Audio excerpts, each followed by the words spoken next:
Tonight, a bomb thrower retires. I don't have a lot to show for the last 7 years. Democrats' secret spending wins. And like Mr. Putin, like Mr. Sisi, it's kind of like the United Nations of douchebags.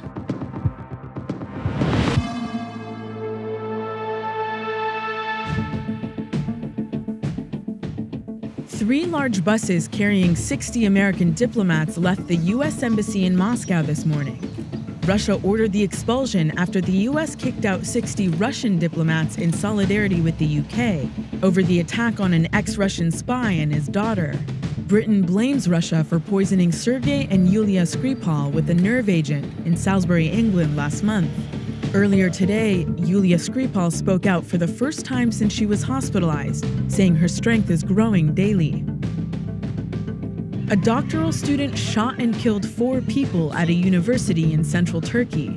Volkan Bayar was known for accusing staff members of being followers of Fethullah Gulen, a Pennsylvania-based cleric who Turkey blames for a failed 2016 coup. 1,5 yıldır defalarca dilekçe verdik, defalarca. Hepsinin üstüne yattılar. Yattılar, bütün dilekçelerimizin üstüne yattılar. Dokundurtmadılar Volkan Bayar'a.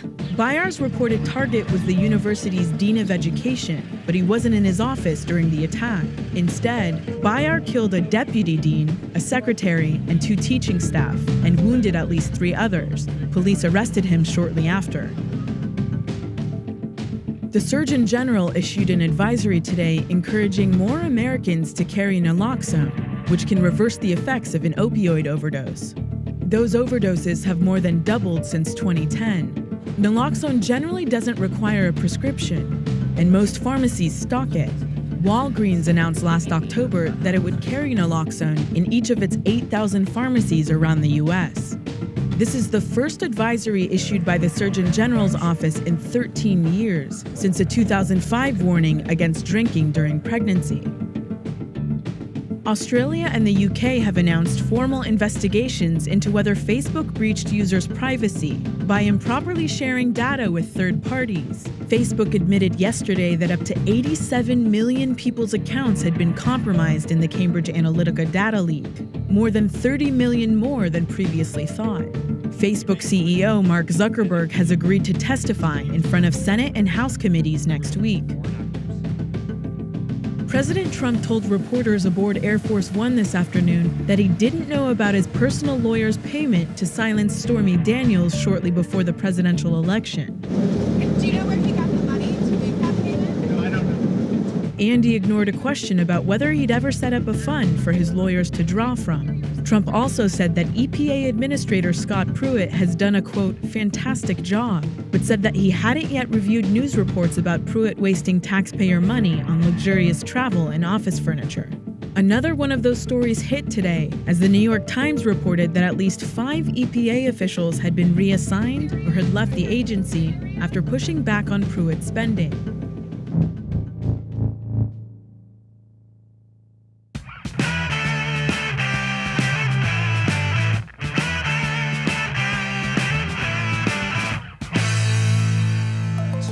South Carolina Republican Trey Gowdy became an internet sensation by tearing apart his opponents live on camera. Do you not see the outrage in that, Mr. Robertson? Do you see it? Gowdy was elected to Congress in 2010 as part of the Tea Party wave, quickly earning a reputation as a fierce and ruthlessly effective partisan. His tenure as chairman of the House Select Committee on Benghazi and his cross-examination of Hillary Clinton transformed him into a conservative folk hero. This is an investigation, which is why it's so sad that nowhere in that stack that you just put up there, where the emails of Secretary Clinton, the emails... But Gowdy, a former prosecutor, has increasingly disappointed Trump partisans. When you are innocent, if the allegation is collusion with the Russians and there is no evidence of that, and you're innocent of that, act like it. In January, Gowdy made a surprising announcement. He wouldn't seek re-election in November. The notorious partisan said there was too much partisanship. Would you guys welcome Senator Tim Scott and Representative Trey Gowdy? He's now on a book tour with his co-author, Senator Tim Scott, preaching solutions for Washington. Conciliation is more Christ-like, and I think it's better for the long-term health of our culture. That's great. But Gowdy himself can't wait to leave for good. Michael Moynihan spoke to him about his regrets. He's got a few. Do you regret these 8 years? Do I regret running? I wouldn't. No, do you regret serving? The only thing that gives me pause is there are a lot of people I have met that I would not have met but for. So it's hard to say I wouldn't go through the negative parts to experience the positive. What were the negative parts? Ineffectiveness. You're one of 435. You have to say it in 30 seconds. You don't get an hour in front of a jury, you get 30 seconds, or a tweet, or a bumper sticker. The end justifies the means. You got to win. And we've convinced ourselves that we have to win because the country will go to Hades in a handbasket if my team doesn't win. Was that something that you realized the second you got into Congress? I think initially I wasn't terribly happy because I was away from home. What you miss, you can't ever get back. You live in an airport. You show up for a hearing where you can debate it all day and not a single mind has changed. You didn't like this job, did you? I mean, that sounds self-serving, but I like the people. But the job, I understand the people. No, I don't like the job. You don't like the job? No, I'm an executive branch guy. I'm not a legislative branch guy. 8 years you did it, though. 7, soon to be 8, if I make it. If I don't get You're really recalled. counting, aren't if I you? don't get recalled. You're like one of these guys ticking the boxes on the jail cell wall. I can tell you right now, I have 19 more drives to the airport before this session is over. 19 more weeks for the rest of the year that I'm going to be gone 3 or 4 days away from home, and then after that, I'll be in South Carolina. You're counting the number of drives to the airport. That doesn't sound like a happy existence. Or it could be that you're just so excited to go do something else. Yeah. But to the extent men judge themselves based on what they do for a living, I don't have a lot to show for the last 7 years. If I open my phone here and I go to YouTube, I get video after video. Trey Gowdy destroys X. Trey Gowdy eviscerates Y. Millions of views. You became rather famous in doing this, right? Well, I don't write the headlines, But people love it. I mean, is that effective in some way? I think it's effective at raising issues. I don't think it's effective at resolving them. Did you not like being that character? It's not who I am. If I were to ask somebody who knows about politics, Trey Gowdy, I suspect hyperpartisan would be one of the first 5 adjectives used. Democrat for sure, for sure. Part of that are the assignments that I've been given. Boehner put me on the ethics committee. He put me on the Benghazi committee. Paul, I think, watched that, and Paul knows me pretty well. He says, that's not who the guy is. That's not where he's happiest. We'll put you on House Intel, which is the most highly coveted committee in Congress. It is apolitical. It is bipartisan. It never makes the news. And then Russia happened. And the House Intelligence Committee was more divisive than the Oversight Committee has ever been. You became a sort of conservative folk hero with Benghazi. And now with the Russia investigation, Mark Levin, very popular conservative radio host, yesterday said, Trey Gowdy, how did this guy get through law school? Is this guy dumb or what? And he's showing his true colors now because he's not running for re-election. That's pretty harsh stuff from the right now. Yeah. Have you heard a lot of that recently? I've heard some of it. Part of what I don't like about the modern political culture is 99 is a failing grade. It doesn't matter whether I liked you yesterday. The first time you do something or take a position that I don't agree with, you're going to go from me liking you to being a sellout, a rhino, and a squish, and never should have liked me in the first place. Why are you a rhino and a squish by these people's standards? Probably because I defend Mueller, because I have not figured out how to commercialize conservatism as some of my critics have. The President of the United States, the leader of the Republican Party, called you a loser. Depending on how you judge the purpose of the Benghazi investigation, I think a lot of people would say I was a loser. But then you endorsed him. You endorsed the man who called you a loser. Yeah, he's the nominee, yeah. But you were just saying, we're doing this in a party political way. I also knew a lot about the other candidate, too. So that was an issue. I also knew a lot about her, too. What about just endorsing nobody? Do you think he's fit for office? Did you think he was fit for office at the time? Yeah. What do you make of the Republican Party in 2018? The goal is to win. That's all that the Republican Party cares about? That's the goal. The goal is to win. Are you a different person in 2018 than you were in 2010? It's hard to be more cynical than I was. I'm a better person. I can check off the box of having tried that, and you won't see me running for political office again. So you're done? I'm done.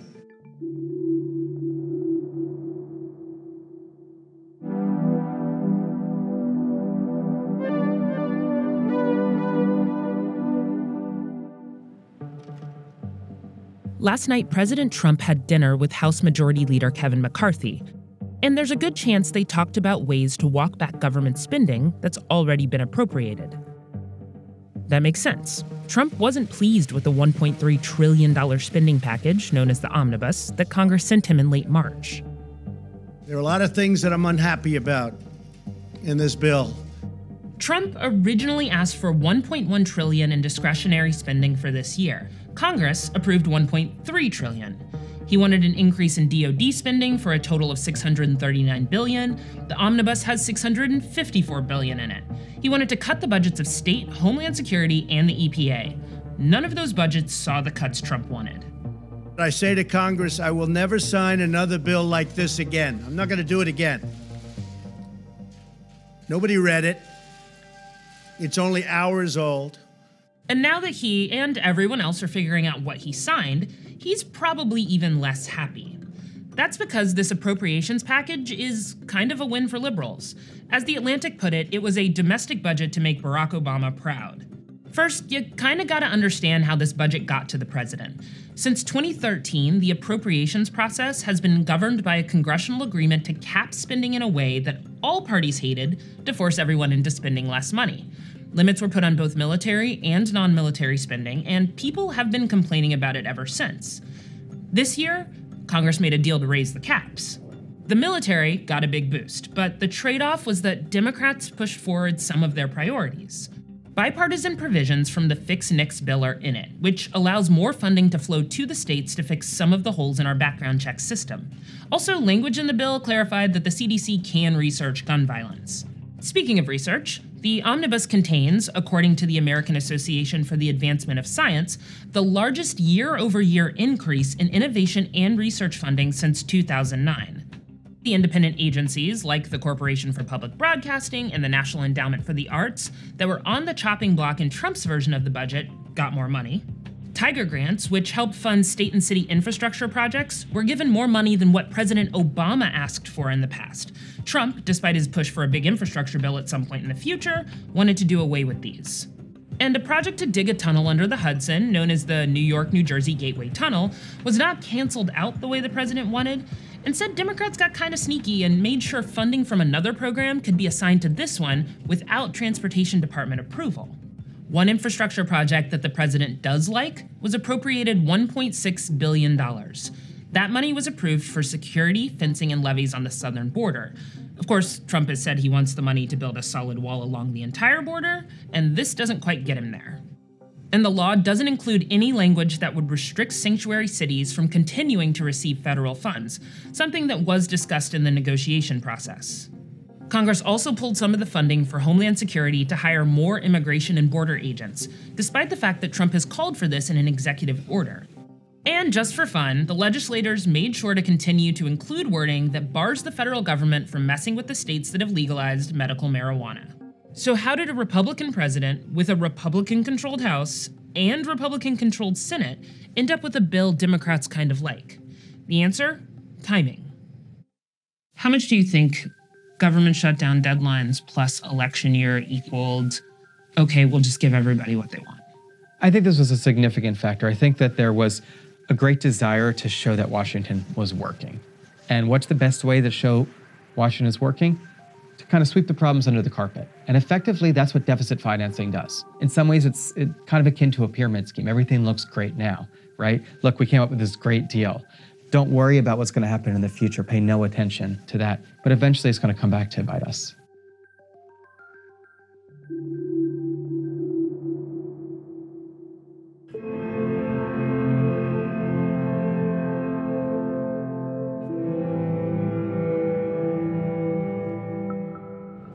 Voters in Hungary go to the polls Sunday in an election that's almost certain to hand hardline Prime Minister Viktor Orban a fourth term. His anti-migrant and anti-European Union agenda has rattled EU leaders. But Orban's nationalistic talk is still widely popular in Hungary, and it's left opposition parties scrambling to catch up.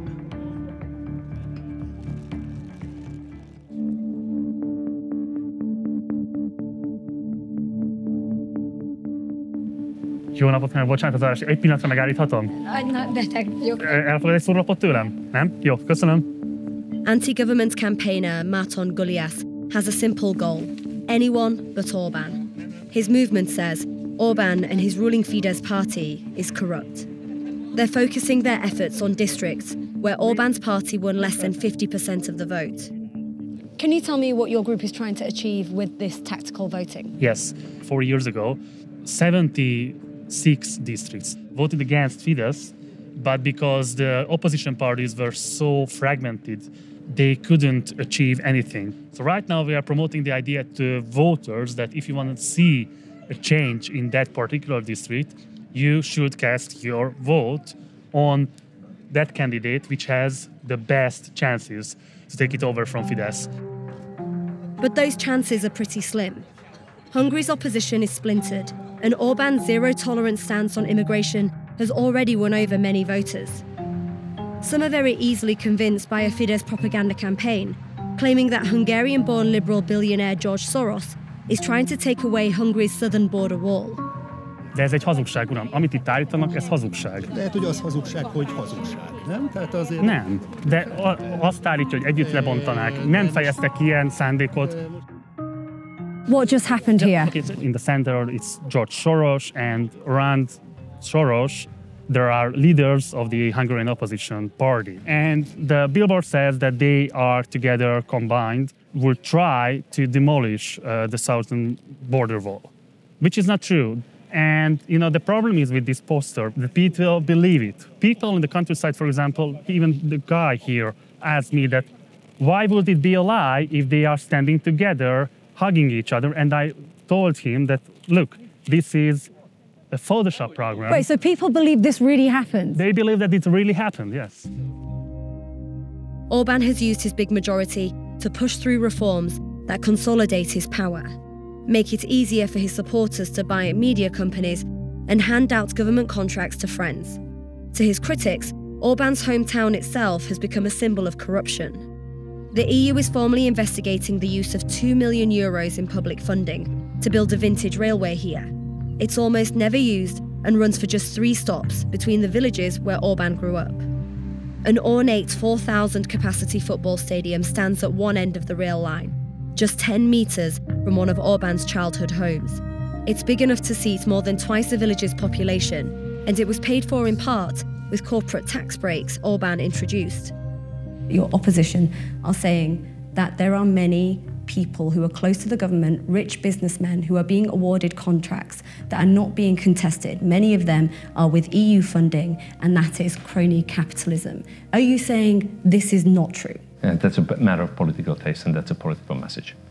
Take a look at who are the winners, actually, of those money. You can point out a couple of people. You will always find wealthy businessmen, so to say, around every government, because that's what politics is about. Take a look at the United States, take a look at the UK, it is happening. What is disturbing, actually, on behalf of the opposition is that they never talk about other winners. They never talk about international companies being the winners, who have taken away the profits from this country.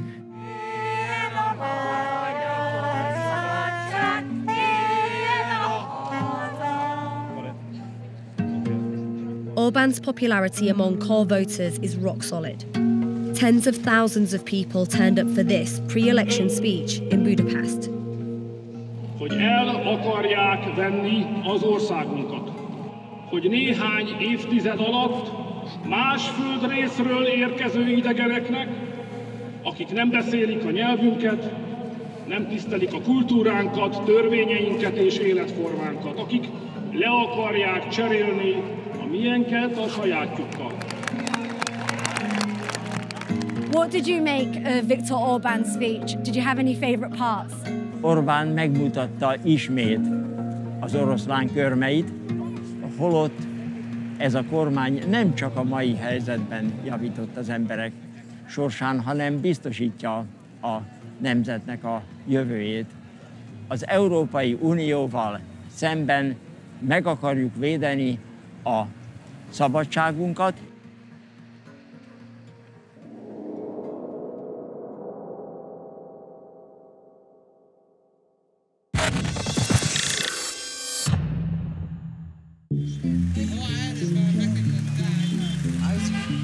Egyptian President Abdel Fattah el-Sisi won a second term in office on Monday. He didn't have much competition. His only opponent even said he planned to vote for Sisi. Bassem Youssef, known as Egypt's Jon Stewart, fled the country in 2014 after his parody of Sisi's regime got him a $10 million fine and death threats. He shared his thoughts with us about Egypt's re-elected leader for free.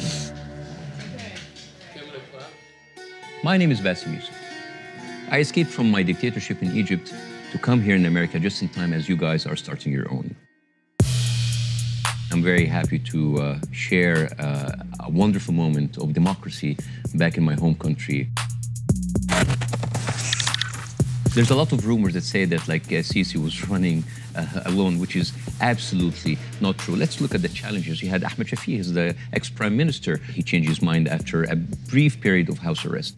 Ahmed Konsoa, who was an army colonel, he's now serving time in a military jail. Mohammed Anwar Sadat, he dropped out. Sami Anand, he's also serving time in military jail. And Khaled Ali, he claimed that it was difficult for him to do it without harassment. And that leaves us with one contender, Mr. Moussa, and just 24 hours before the election, he was an avid supporter of Sisi. This is a ballot. Mr. Sisi's symbol is the star because he is the star of our nation, while Moussa is an airplane, which could be a symbol or a threat of what's going to happen to him. Hijacked, deported, put on a no-fly list. I don't know what else could happen to the plane. An interesting point is that the voided votes were 3 times the number of votes that Moussa got. He came third in a 2-man race. This is the difference between our elections and your elections, our democracy and your democracy. You guys here have a problem with too many choices. You have a problem going to the supermarket having to choose between 25 different peanut butters. We don't have that. We have one brand of peanut butter, and it's the best. The peanut butter tells you it's the best. It's going to put you in jail if you don't say that it's going to be the best. Vladimir Putin sent a message of congratulations to President Sisi. A message? You don't even call? I mean, he's your buddy. I think he's even sent it on WhatsApp. Son of a bitch. All the people around the world, like Mr. Putin, like Mr. Sisi, everybody's adding something to the other. It's kind of like the United Nations of douchebags. Let me explain something about Egyptian elections throughout history. There is no president in Egypt that wants to stay there forever. Somehow, they have to say, well, you know what? The Egyptian people want me, and I'm going to stay. This is our version of democracy. Maybe you should learn something from us. Maybe Obama who should have stayed.